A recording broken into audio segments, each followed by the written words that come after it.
I'm guessing that almost all of you here today have been to Fushkosov. You'll have visited Albi or TEDxAUK. If you weren't born here, then you'll have come to Fushkosov on your way from the airport into town. And it's only 8 kilometers from where we are now.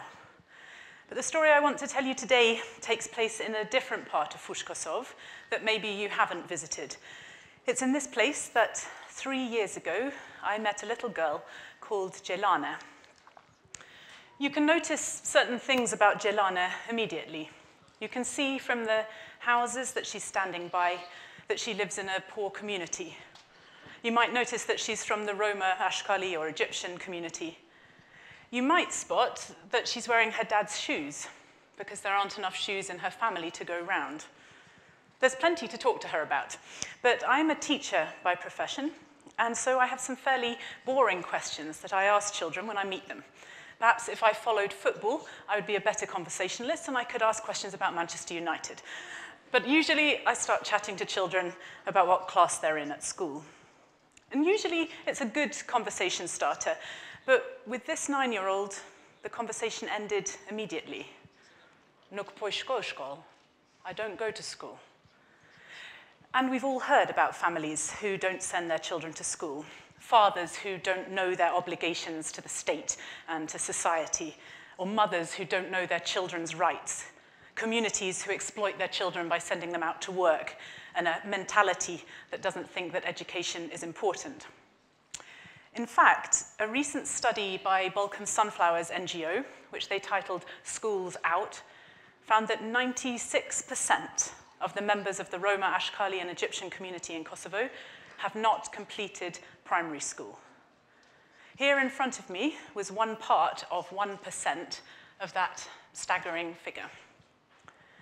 So how do you reply to a little girl in a muddy street who tells you that she doesn't go to school? Should I be trying to persuade her? Should I be chastising her? Should I find her parents? Or should I not get involved? After all, she wasn't my child. But she was a child, and so she was my responsibility, or a responsibility for all of us. And I couldn't ignore what she'd just told me. So, aware that this was a moment that defined me somehow becoming part of something bigger and more complicated, I asked carefully, Nuk po shkon shkol? Psa. You don't go to school? Well, why?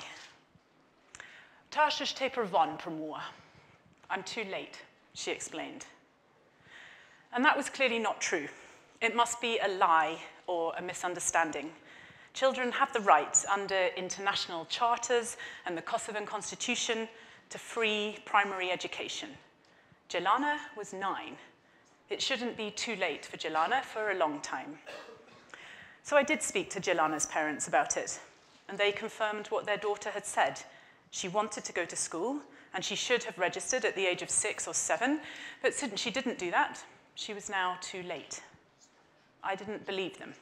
So I went to see the director of the local school, and he confirmed that unless children could pass a test, once they were older than 9, they couldn't come to school.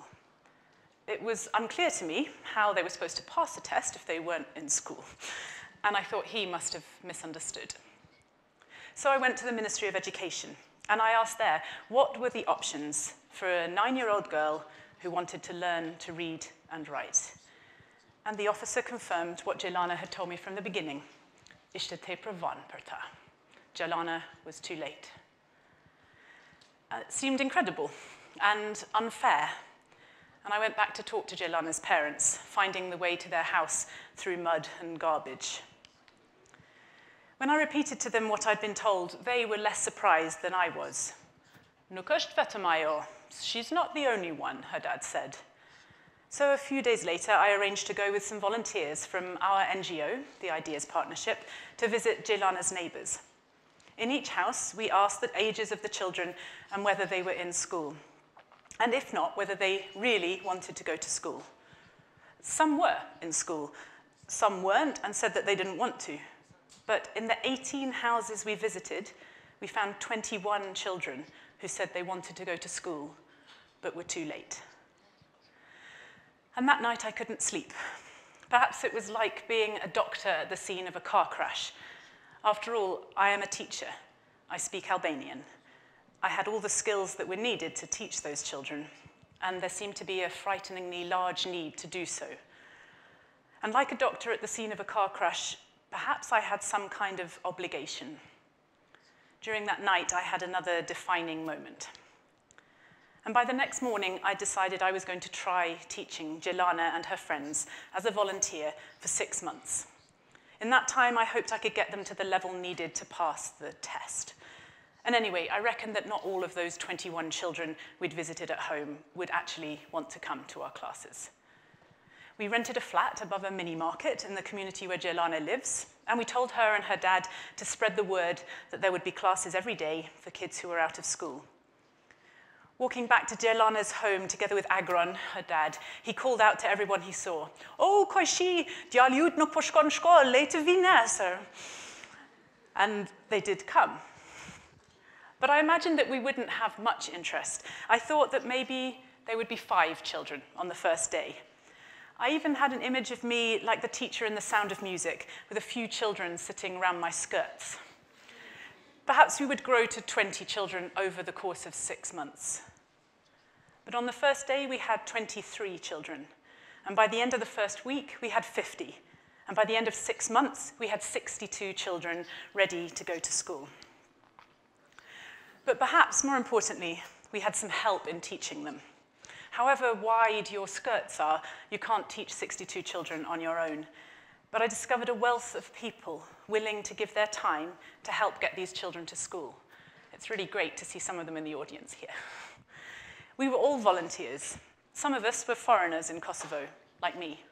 Some were Albanians from Kosovo, and by the end of the year, we also had a group of young men and women from Jelana's community itself helping the younger kids into school. I believe that the fact that we were volunteers, not doing this because someone was paying us to do it, was part of the reason for our success. The community could see that we had no interest other than to help getting their kids educated, and our volunteerism inspired more volunteerism. In the same way, I think that when you go into a community when you're being paid to do some good there, it probably inspires more people to try to get paid to do good. And at the same time, we were also discovering what scientists have now proved, that volunteering is an excellent route to happiness. A 2001 study published by the American Sociological Association found that not only do people with greater well-being take part more extensively in volunteer work, but volunteer work actually enhances their happiness, their life satisfaction, self-esteem, sense of control, physical health, and freedom from depression. More than one of our volunteers has come to us because they were somehow stuck in their life. One was even recommended to contact us by his therapist. In some cases, and certainly in my own, it's been visible that through working with the Ideas Partnership, helping to turn around the lives of other people, Ideas Partnership volunteers have turned themselves around. So those 6 months of daily teaching were really happy days for everyone involved. And at the end of 6 months, we realized it wasn't the end of the community's needs. Jelana and 61 others were finally registered for school, but they were starting class at a huge disadvantage. They were 2 or more years late, and they had parents who often didn't know how to read or write to help them with their homework. All of them had fathers who earned the family's income by going through the garbage, looking for recyclable scrap or for things to sell on or for things to eat. Many of them had mothers like Jelana's who went out begging, often taking their youngest children with them to sit at the entrance to the mosque or to stand at the traffic lights. Their family's poverty meant that attendance at school was vulnerable. And if the family found themselves needing money badly, those children were likely to be pulled out to go begging or to shinny into the rubbish skips. I decided I needed to find out more about what this work was like and how it was done, how much could be earned. So I asked Jelana's dad, Agron, if he would take me with him one day when he went out with his wheelbarrow. And so he did. This isn't actually Agron in the picture. He doesn't have a bicycle and a trailer. He has just the wheelbarrow. So I knew we wouldn't be able to load ourselves this high. And we set off through the back streets, and Agron told us we'd be collecting plastic bottles. He showed me the best places to pick them up in the back alleys and the containers behind the apartment buildings where we could go through the bags of rubbish looking for bottles in among the domestic waste. After 3 hours, we were still well laden. Each of us had a black sack on our shoulders, the wheelbarrow was piled high and had a bag hanging off each of the handles. And we took our finds to the depot, which buys waste, and they weighed what we brought them and handed over the price as calculated per kilogram. It came to a total of €2.18. It was soul-destroying work, and it marked another defining moment for me in understanding this community's needs and the family's very fragile economy. To keep their kids in school, we were going to need to support those families economically. And we came up with the idea of a soap-making project for the children's mothers. Selected 5 women whose children we'd registered for school and invited them to become part of a microfinance business making soap. One of them was Jelana's mum. All the profit from the sale of the soap goes back to the women, and a condition of the project is that their children go to school. We also got some funding to employ someone from the community to make sure that those 62 children we registered in school continue to attend. Husni visits all of the children we've registered once a week at home and checks that they're continuing to go to school, or whether there are any problems which might stop them from attending. Sometimes that's something as small as the lack of a head lice comb. Sometimes it's bigger issues like teachers who don't really want the children in class, in which case Husni has a bigger job of mediation. We make sure that there are no reasons why a child shouldn't go to school, including ensuring that every child has a school bag and a pair of shoes to start the school year.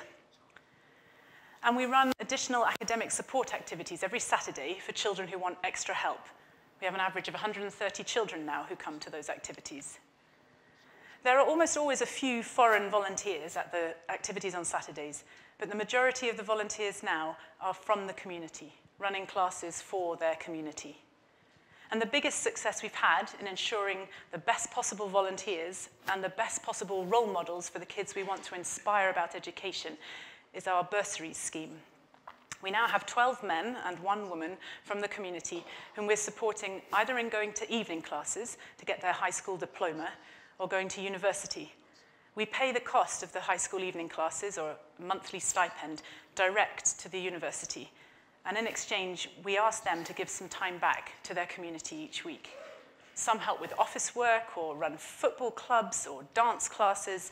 One guy does the curriculum planning for the Saturday activities. Others run training for their fellow volunteers or run computer classes for adults at our center in the week. The individuals benefit from the bursaries paid by the school, to the school. Our organization benefits from a cadre of very motivated and motivating community members. And the community benefits with children working with the best possible heroes and heroines. It's a win-win-win situation. So you can see that not just Jelana, but her whole community has come a long way since that day when she told me she was too late to go to school. She's been a powerful agent of change, and with better education and more awareness of their rights, more job opportunities, people having a greater sense of agency in their lives, Fushkosov is a different community to visit now, but there's still a long way to go. Jelana was registered for school in 2011, and now we have nearly 200 children like her registered in Fushkosov, and we're working in 6 municipalities across Kosovo, trying to duplicate those key features which seem to be the secret to getting Jelana and her friends to school. Although we do now have a paid local staff, we're still a volunteer-based organization, and I'm still a volunteer. We believe that volunteers, especially when coupled with determined 9-year-olds, can change the world. If you're interested in volunteering with us, then get in touch. If you're not interested in volunteering with us, then volunteer somewhere else. But don't doubt that it will change the world. Thanks.